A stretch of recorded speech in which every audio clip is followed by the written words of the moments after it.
So about a couple weeks ago, I was privileged to meet this really awesome guy who used to manage a bunch of video game companies, like a very high level manager that worked with international teams, marketers, developers, designers. He worked on really, really big games like NBA 2K and a bunch of really famous shooter games. And I was very impressed with this guy because he had a very high level of emotional intelligence as well as intellect. And we got into some really amazing conversations about just high level thinking and management and how to show up as a better leader. And one thing that was always really innate to me was emotional intelligence. And of course, I'm always learning how to develop a deeper, more profound sense of emotional intelligence, especially with changing how people make me feel based on how I respond to them. Because emotional intelligence is twofold, right? It's about how you make somebody feel and how somebody makes you feel, and being able to determine the quality and the character of the person that you're talking to based on how they make you feel.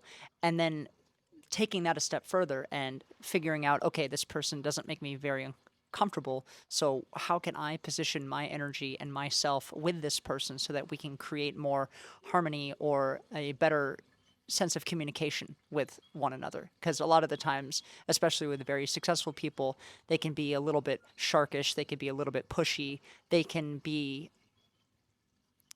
unconcerned with how they make other people feel. They're mostly concerned about the results that they get. And so emotional intelligence really requires an innate sense of how you're making one person feel and what to do about another person if they're making you feel bad. And we were really getting into the nuances about emotional intelligence, and I found it very interesting the perspectives that he was sharing with his own interpretation of emotional intelligence, because he clearly demonstrated a high aptitude of articulating these very nuanced experiences within interpersonal communication. And one thing he mentioned to me that I thought was very interesting was that he was telling me that certain people made him feel like he wanted to protect his energy. And I think that a lot of people come across these kinds of people that we feel like they're sort of overpowering us, and we want to be able to protect ourselves from their energy, whether they're energy vampires or they are just not good energy in general. Like there's people that have bad energy and they're either consciously vampirizing you so that they can feel more powerful, or unconsciously vampirizing you based on their behaviors or their actions and their thoughts and their words. And so this guy was explaining to me that one thing that he was really struggling with was being able to learn how to protect his energy when he was around those kinds of people. Now, I thought it was very interesting that he felt the need to protect himself, because the word protect implies a sense of defense. Like, I have a limited supply of precious goods or something that's worth preserving, and that I need to set up structures in order to protect myself from damage from that. And in this case, his energy and his well being. Now, the thing is that well being and truth and virtue and values, they're all based in the highest order of consciousness, which is love, which is truth, which is authenticity. And any iteration of that is the highest and most powerful expression of energy. And it reminds me of one of my favorite quotes, which is, truth fears no inquiry. So if you're standing in truth, if you're living in truth, if you're living in authenticity, nothing can attack you. Nothing can tear you down, because you are in integrity with yourself. You're in integrity with your thoughts, you're in integrity with your words, and you're in integrity with your actions. And somebody can only tear you down or hurt you or harm you if you are not in integrity with those things. And so I found it very interesting that he expressed a desire to be able to protect himself from somebody that wanted to vampirize him. And then I suggested to him that your power actually comes from doubling down and amplifying that love and amplifying that truth and amplifying that resonance of your individual sovereignty, to where instead of needing to protect yourself from it, you actually beam that energy directly into that person. It's another way of saying kill them with kindness. There's a difference between being kind and killing them with kindness versus banishing them with truth. Banish them with your light. Banish them with your authentic resonance. because people that want to take from you, people that want to vampirize from you, they're not authentic. They're not resonating with truth because they would realize that there is an infinite source of possibilities and an infinite source of resources. And anybody that lives like a vampire is either consciously or unconsciously believing that there is a limit of resources, that there's a finite way of being, rather than recognizing the inexhaustible sources that God and creation has to offer to you. And so what I realized with this is a lot of the times I was unconsciously doing this myself, as I would get into a confrontational situation and I would just deeply go into my heart space and into my mind. And I would, with my mind's eye, but also with my emotions, just project this deep sense of love and resonance and truth and presence to people that were causing conflict. And I remember it was actually very much like Jedi stuff.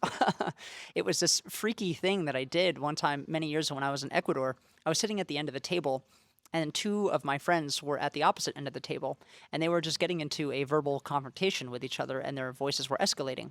Now, I was reading my book at the end of the table. I wasn't even paying attention, but everybody that was at the table had their attention turned to the argument so that they can figure out what was happening.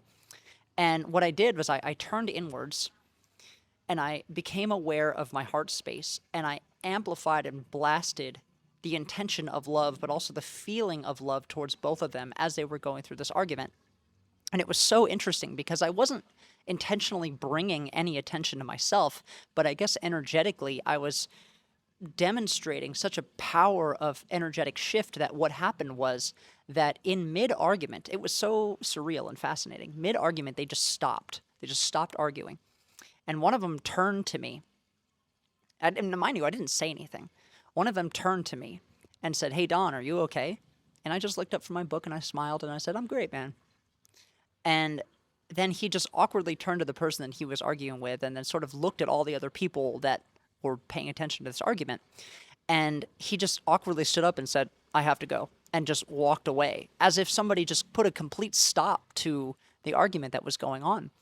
And one of my friends turned to me and said, "Don, what the hell did you do?" And I said, "I just nothing." But I knew what I was doing.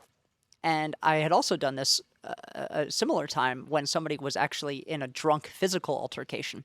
I stood by and I guess you could say I prayed over them, but I just stood by and I projected love into that space.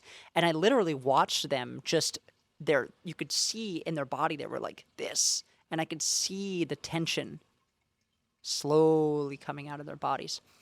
And I made a very interesting observation that your field of resonance, your heart field of resonance, has the capacity to actually be projected into time-space to influence the way other people think and feel.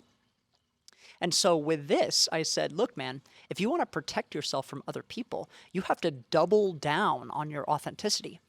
And what's going to happen is that when you shine light on vampires, they literally run away. This is why vampires can't be out in the middle of the day. They have to come out at night, right? They thrive in the shadows. It's the same thing with your energy field, that energy vampires are disconnected from their heart. And when you double down in your heart, you're actually using their kryptonite. And what's so interesting about that is that not only does it have a way of repelling vampires, it also has a way of magnetizing virtuous people to you, because they recognize that resonance of virtue within you, and then they're going to be magnetized to you to want to be around you, to want to work with you. They're going to say, wow, I recognize that time that you projected your energy into that person and actually shut them down or made them be quiet or made them stop behaving that way, because you are emanating a frequency of truth, which is very attractive. And that actually makes women feel safe, for example. Like if you're not able to stand up in your truth, if you're not able to stand up in the truth and in authenticity and have conviction of your virtues and your values, people are not going to trust you. They're not going to feel safe around you. And they're not going to want to be your friend, because you're a man or a person that doesn't stand up for their values and their conviction. So when it comes to protecting yourself from other people, I really encourage you to not look at yourself as a vessel that's to be protected and cordoned off from bad and dangerous people, but instead double down in that energy. and know how and where to project it, because this becomes very nuanced and interesting when you get really good at understanding the heart field, because it's so powerful that it can be very overwhelming to people, to where there are times where you're projecting so much love and so much truth that it's so blinding to people that they become so gobsmacked as to how disconnected they are from who they really are meant to be, or they're so shocked and at awe as to how much profound light and truth can be poured into them. And so you have to use your discernment as to how much of a degree you are projecting this energy into people, and to who and to what amount of time. Because if you're constantly doing it all the time, it can be very polarizing to people. Now, it might be a very interesting experiment to see how people behave with you, but a lot of the times it's going to push a lot of people away. And, most people aren't coming at you with very intense energy. But if they do, this is something that you should keep in the back of your pocket, because the more powerful you become in your life, the more of a magnet you could potentially become to vampires. And that's why it's super important to double down in virtue, and super important to double down in truth, because as you become a channel and a vessel for more power in your life, it's necessary that you have an equal and opposite amount of virtue. Because if you're given the ability to have power and yet no place for it to land, then it's really going to throw you out of whack. You will be given power without having the qualifications to be able to handle it. And so I think in some reasons this is why God doesn't give you the power that you want yet until you've qualified for it. So keep this in the back of your mind when you're working with difficult people, and make sure that you're using it for the right purposes. Because I've seen some people use it for the wrong purposes, actually, that they actually see how powerful it is. And it's almost a version of dark empathy, and the fact of that you're using this kindness and this truth and this power to control other people, as opposed to repelling other people that are trying to take something from you. So with great power comes great responsibility. And this is an extremely powerful tool that I've unconsciously used in my relationships. And I find it's time and time again something that has been very beneficial and helpful for me to get out of difficult situations, or to manage situations where I have felt like I was being vampirized or being attacked. Now, in your life, you're going to be coming across people that want something from you, especially if you watch my content, especially if you watch things about improving your life and how to self-actualize and how to live a life of freedom and virtue and expression and the fullest actualization of yourself.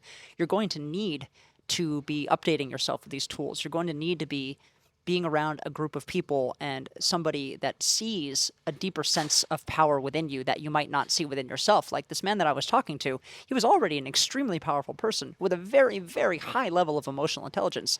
And yet this one suggestion that I told to him completely changed his life and the way in which he interfaces with other people now. And so even somebody that's operating at a very high level needs that sense of sharpening and that sense of accountability and that other perspective to help you refine something that you're already probably pretty good at. So you become from proficiency to masterhood, or to being masterful. And I want to help you with that. I want to help you master your communication abilities. I want to help you master your ability to influence other people. I want to help you master yourself so that you can qualify energetically for power, for freedom, for virtue, for the relationships that you want, for the freedom that you want. Because a lot of the times you're not getting these things in your life because you haven't qualified for it yet. You haven't been doing the inner work to warrant its receiving. You can't expect something to come to you if you haven't planted the seeds and nurtured its growth. And I want to help you do that. I want to get you optimized to the relationships that you want to have, and optimized with the behavior that you want to operate at, so that you can get the maximum results out of your life. Because if you don't have this frame of reference, if you don't have this bouncing back and forth, you're going to sort of be walking in blind, and you need somebody that's going to see a different perspective that you don't see. And that's what I want to offer to you. So if this is something that resonates with you, if you've had difficult situations while working with energy vampires and wanting to be able to double down in your own sovereignty and your own power, there's a link in my bio, and we'll get into a conversation about how I can support you in your journey.